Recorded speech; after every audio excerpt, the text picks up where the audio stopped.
Good morning student. तो जैसा कि सब लोग सही होंगे, बहुत दिन से छुट्टियां भी चल रही थी, आप लोगों की क्लास भी नहीं स्टार्ट हुई थी। तो चलिए, आज फर्स्ट वीडियो है क्लास 11th के लिए। तो सभी लोग अब अच्छे से इस वीडियो को देखेंगे, ओके। इसकी समरी पढ़ेंगे और कुछ इंपॉर्टेंट पॉइंट्स के बारे में डिस्कस करेंगे। तो सभी लोग अच्छे से वीडियो को ध्यान से सुनेंगे। चलिए स्टार्ट करते हैं।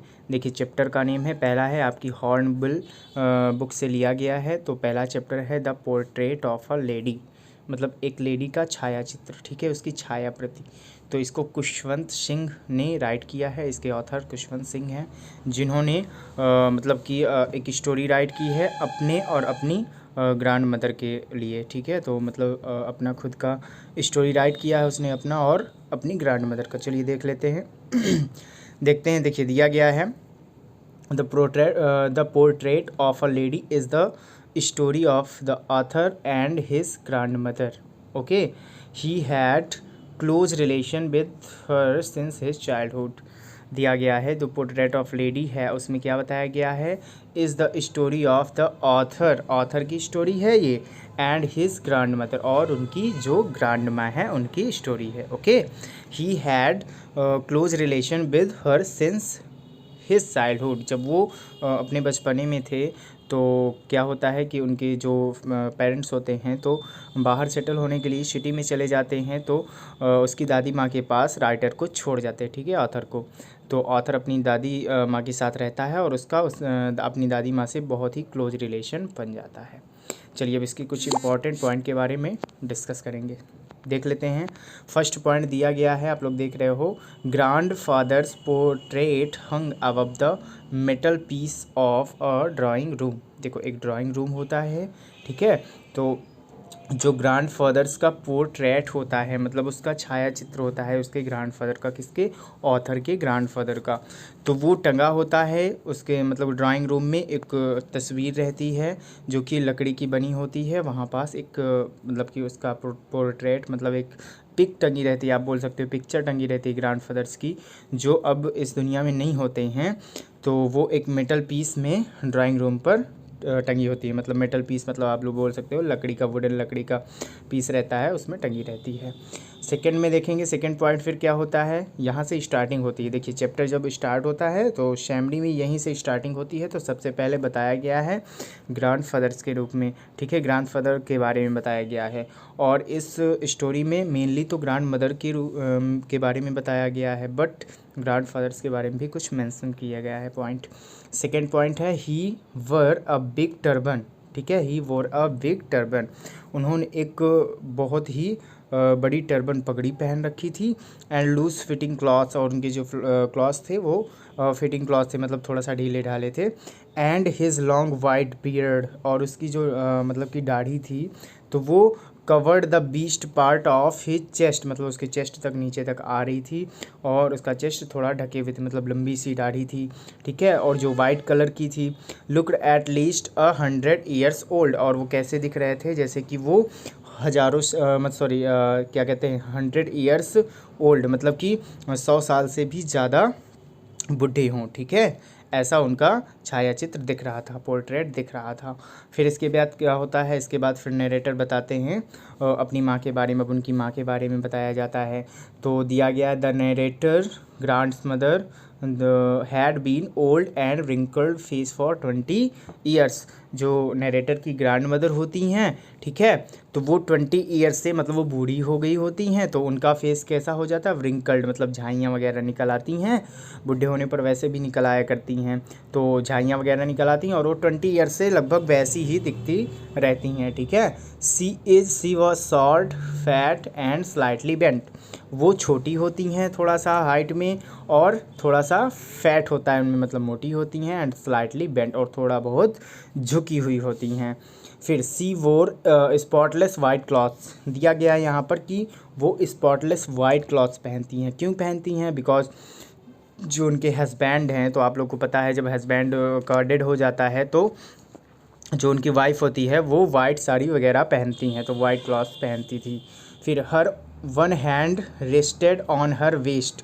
देखो उनका अब वो बूढ़ी हो गई थी तो उनका एक हैंड जो था तो उनकी कमर पर रहता था बैलेंस करने के लिए, ठीक है, कि उनकी कमर में मतलब कि बैलेंस हो सके, झुकती थी वो अगर तो उनका बैलेंस हो सके। And with the other hand she was always telling the beads of rosary दिया गया है। और दूसरा हैंड रहता था तो उनके हाथों में एक, जैसे आप लोग माला वगैरह लिए रहते हैं बूढ़े लोग और जपते रहते हैं, वैसे ही एक माला उनके मोतियों का माला था जो वो लिए रहती थी।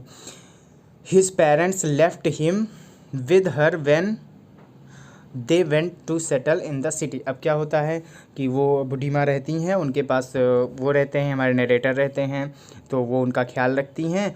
और जो पेरेंट्स होते हैं वो चले जाते हैं उनको छोड़कर, ठीक है। When they went to settle in city, जब वो सेटल होना चाहते हैं, मतलब सिटी में सेटल होना चाहते हैं, तो सिटी में सेटल होने के लिए वो चले जाते हैं, तो नरेटर को मतलब उनकी दादी माँ के पास छोड़ जाते हैं।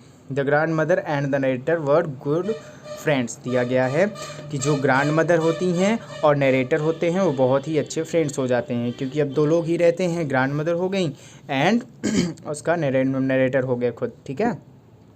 सी woke up him in the morning and got him ready for school.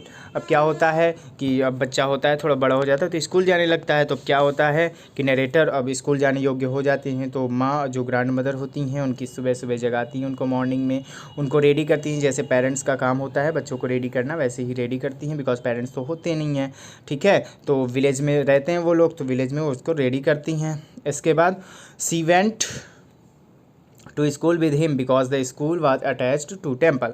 और आप लोगों ने शायद सुना होगा कि जो गांव में वगैरह में होता है तो जो बच्चे होते हैं उनके पेरेंट्स उनके साथ जाते हैं, तो वैसा ही कुछ ऐसा रूल था कि मतलब कि जाते थे पेरेंट्स के साथ, वो सॉरी ग्रैंड मदर जाती थी नरेटर के साथ स्कूल, और वो स्कूल अटैच्ड था एक टेम्पल से, तो नरेटर जाता था तो स्कूल में पढ़ता था, ठीक है। इसके बाद जो ग्रैंड मदर थी वो वहीं टेम्पल पर अपना बीट्स वगैरह लिए, मोतियों का जो माला था उसको जपती रहती थी, ठीक है। Turning point in their friendship. अब क्या होता है, ऐसा ही चलता रहता है कुछ दिनों तक, जब उसकी एज ज़्यादा नहीं होती है। फिर कुछ दिनों बाद क्या होता है कि जो पेरेंट्स होते हैं वो ग्रैंड मदर को और मतलब कि नरेटर को बुला लेते हैं सिटी, ठीक है। अब जब सिटी बुला लेते हैं तो सिटी में न्यू स्कूल मिल जाता है, तो grand mother did not like the English school. अब वहाँ तो इंग्लिश स्कूल होगा, वहाँ पहले हिंदी स्कूल था, तो इंग्लिश स्कूल को वो पसंद नहीं करती हैं, ठीक है। Nor did she like science and music being taught at the new school. दिया गया है कि अब क्या होता है, नया स्कूल होता है, तो आप लोग जानते हो कि शहरों में सारी चीज़ें नई नई होती हैं, ठीक है। तो अब जो उनकी ग्रैंड मदर होती हैं उनको एडवांस चीज़ें मतलब जैसे म्यूज़िक वगैरह ज़्यादा पसंद नहीं होते हैं, तो वो इस चीज़ में फिर थोड़ा सा वरीड हो जाती हैं, चिंतित हो जाती हैं कि अब यहाँ पर मतलब ना तो यहाँ पर कोई भजन वजन वगैरह का मतलब कि कोई साधन नहीं है, और म्यूज़िक सिखाया जाता है, तो म्यूज़िक और डांस मतलब कि बुरा मानती हैं एक लड़के और लड़की के लिए, ठीक है। तो मतलब ऑड मानती हैं वो कुल मिला करके। फिर इसके बाद as the years rolled by they saw less of each other. अब क्या होता है कि वहाँ जब वो सिटी में पहुँच जाते हैं तो उनके बीच थोड़ा सा दूरियाँ आ जाती हैं, ठीक है, क्योंकि अब उनको स्कूल जाना होता है, स्कूल में मतलब साइंस चलती है जो कि ग्रैंड मदर अब उसको समझा नहीं सकती, छोटा था वो तो उसको पढ़ाती थी खुद, लेकिन अब जो चीज़ें वहाँ चलती थी तो ग्रैंड मदर को मतलब कि उन चीज़ों के बारे में नॉलेज नहीं होता है, तो वो उसको पढ़ा भी नहीं पाती हैं, ठीक है, तो वो उससे दूर होती चली जाती हैं, ठीक है। इसके बाद when the narrator went up to university. अब क्या होता है जब नरेटर यूनिवर्सिटी में जाते हैं, ठीक है, और बड़े हो गए तो अब पढ़ने के लिए जाते हैं। फिर common link to of their friendship was broken. अब क्या होता है जब नरेटर बड़े हो गए, ठीक है, तो बड़े हो गए तो उनको सेपरेट रूम भी चाहिए, ठीक है, सेपरेट रूम में रहेंगे वो और अपना स्टडी करते हैं। अब वो बहुत ज़्यादा मतलब लेवल उनका अप हो चुका है पढ़ाई का, तो अब सबसे अलग भी रहेंगे, तो अब उनकी जो फ्रेंडशिप थी ग्रैंड मदर से तो वो क्या हो जाता है, ब्रोकन मतलब टूट सी जाती है, ठीक है। अब तो मिलना विलना वगैरह तो रहा से रहा, मतलब कि देखना मिल जाए उतना ही काफ़ी रहता था। From sunrise to sunset she sat by her wheel spinning and reciting prayers. वो अपनी चेयर पर बैठी रहती थी और इसके बाद उनका सनराइज से सनसेट तक कितना ही काम रहता था कि वो अपना माला लिए हुए जो प्रेयर्स थी उसको रिसाइट करती रहती थी। फिर नेक्स्ट में देखेंगे, दिया गया है only the afternoon did she relax for a while feed sparrows. अब क्या होता है कि मतलब उनको दिन से मतलब सुबह होती है तो शाम तक वो यही काम करती रहती हैं, अपना क्या करना है, उनको रिसाइट करना है प्रेयर्स, ठीक है। इसके बाद कुछ समय होता है आफ्टरनून का, जब वो रिलैक्स करती हैं कुछ समय के लिए, और क्या करती हैं, स्पैरोज़ को फीड करती हैं, मतलब खिलाती हैं। ऐसा होता है जब विलेज में वो होती हैं तो डॉग्स वगैरह मिल जाते हैं, तो वो स्टेल जो चपातीज़ होती हैं उनके लिए ले जाया करती थी जब जो गांव में रहा करती थी। अब यहाँ क्या हुआ, यहाँ तो डॉग्स वगैरह दिखते नहीं थे, तो फिर वह क्या करती थी, मतलब जो स्पैरोज़ रहा करती थी तो वो उसके बरामदा पे आ जाती थी, मतलब आंगन टाइप का था तो वहाँ आ जाती थी, तो उनको दाना खिलाया करती थी। तब वही टाइम उनका था जो बहुत ही उनके लिए जॉयफुल था। बाकी तो सारा दिन उनको बस प्रेयर्स रिसाइट करना है। Hundreds of little birds collected around her, मतलब कि लगभग 100 बर्ड्स तो आ ही जाती थी उनके आसपास, ठीक है। It was the happiest half four of the day for her. दिया गया है कि अब ये जो मोमेंट होता था उनके लिए डे का पूरा, मतलब कि पूरा डे तो उनको रिसाइट करना था प्रेयर्स और बाकी जो काम वगैरह हो गए, लेकिन बाकी जो उनका इन्जॉयमेंट वाला ये थोड़ा सा वक्त था, ठीक है, हाफ आवर, मतलब कि लगभग आधा घंटा, तो वो बहुत ही खुशहाल समय था उनके लिए। She came to see him off at a railway station when the narrator went abroad for further studies. अब क्या होता है कि अब नरेटर और बड़े हो जाते हैं, ठीक है, तो अब उन्होंने यूनिवर्सिटी की पढ़ाई कंप्लीट कर ली होती है, तो अब उनको जाना पड़ता है विदेश वगैरह थोड़ा सा मतलब कि और स्टडी करने के लिए।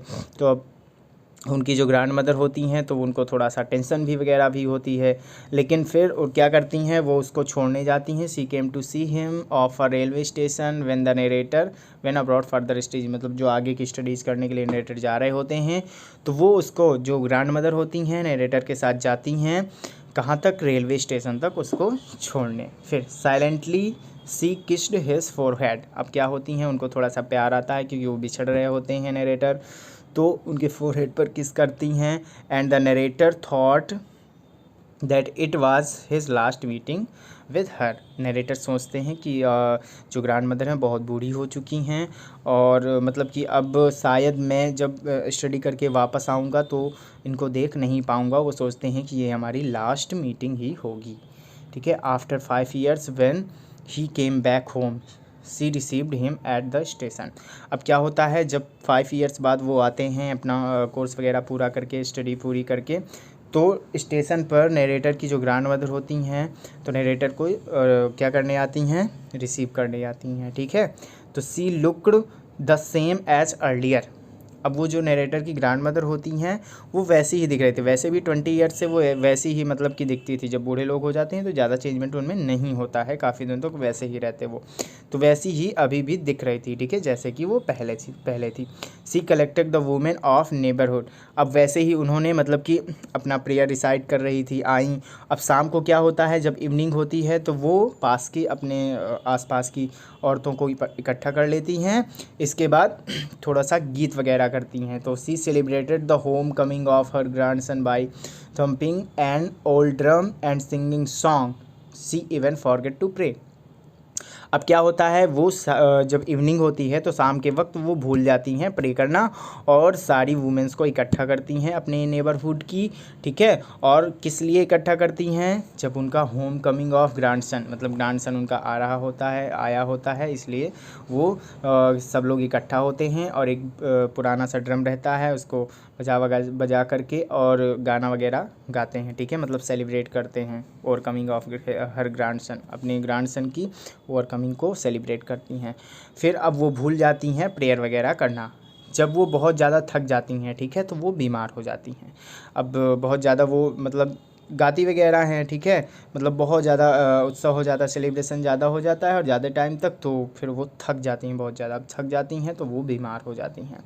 सी told that her and was quite near. अब क्या होता है, डॉक्टर वगैरह आते हैं तो बताते हैं कि आपकी ग्रैंड मदर को ज़्यादा नहीं है, थोड़ा सा नॉर्मल फीवर है तो वो सही हो जाएगा। लेकिन उसकी जो ग्रैंड मदर होती हैं वो कहती हैं कि ये मेरा लास्ट वक्त है, अब मैं इसके बाद नहीं जीवित रहूँगी। सी लेड पीसफुली, वो कहती हैं कि अब मुझे चुपचाप मेरा वो दे दीजिए, क्या कहते हैं, वो जो उनके पास हमेशा रहता था बीड्स, मतलब कि माला रहता था ना, तो उसको ले लेती हैं वो और कहती हैं कि यहाँ से चले जाइए, मुझे चुपचाप लेटे रहने दीजिए और मैं कुछ देर प्रेयर करना चाहती हूँ क्योंकि मैंने सारा दिन आज प्रेयर नहीं किया है। ठीक है, बहुत देर से प्रेयर नहीं किया है। नरेटर बोलते हैं कि आप अगर ऐसा बोल रही हैं कि मेरे पास थोड़ा वक्त है तो हम लोग आपके पास बैठते हैं, हमसे बातें कर ली। तो कहते हैं नहीं, हमने वैसे भी मैंने अपना बहुत सारा टाइम वेस्ट कर लिया है, तो मैं अब प्रेयर करूँगी। ठीक है, तो सी ले पीसफुली इन बेड, वो चुपचाप लेट जाती हैं बेड पर। Praying and telling her breeds, अपनी जो मोतियों की माला होती है उसको खिसकाते हुए प्रे कर रही होती हैं। ठीक है, she died in the afternoon, और आफ्टरनून तक वो कुछ समय बाद मतलब डेड हो जाती हैं। Her dead body was put a structure, उनकी डेड बॉडी को स्ट्रक्चर पर रखा जाता है जैसे कि मतलब नॉर्मल तरीके से होता है। ठीक है, मतलब अंतिम संस्कार वगैरह होता है। Thousands of sparrows sat scattered on the floor, अब क्या होता है कि जिन जो मतलब बहुत सारी स्पैरोज थी ना जिनको वो दाना खिलाया करती थी, तो वो भी आकर के फ्लोर पर बैठ जाती हैं और उस दिन वो चुपचाप आकर बैठती हैं। ठीक है, कोई भी साउंड नहीं करती। वैसे तो जो बर्ड्स होती हैं उनका तो काम ही होता है चर्पिंग करना, तो there was no chirping by them, they were really mourning, जैसे कि वो पिछले जैसा करती थी, मतलब कि चर्पिंग करती रहती थी, परेशान करती रहती थी। ठीक है, मतलब कि दाना चुगती रहती, तो वैसा कोई मतलब कि अब हलचल नहीं थी, वो चुपचाप आकर के बैठ गई थी। The narrator's mother threw small crumbs of bread off to the sparrow, अब क्या होता है कि अब वो बैठी होती हैं तो उनका वक्त होता है, टाइम होता है, तो वो उनकी जो नरेटर की माँ होती हैं, मतलब ग्रैंड माँ तो अब डेड हो गई होती हैं, तो उनकी माँ सोचती हैं कि जैसे मतलब कि उनकी जो नरेटर की ग्रैंड माँ ऐसे देती थी, दाना वगैरह देती थी, तो उन्होंने भी ब्रेड के कुछ पीस फेंक दिए उनके लिए, मतलब कि डाल दिए उनको।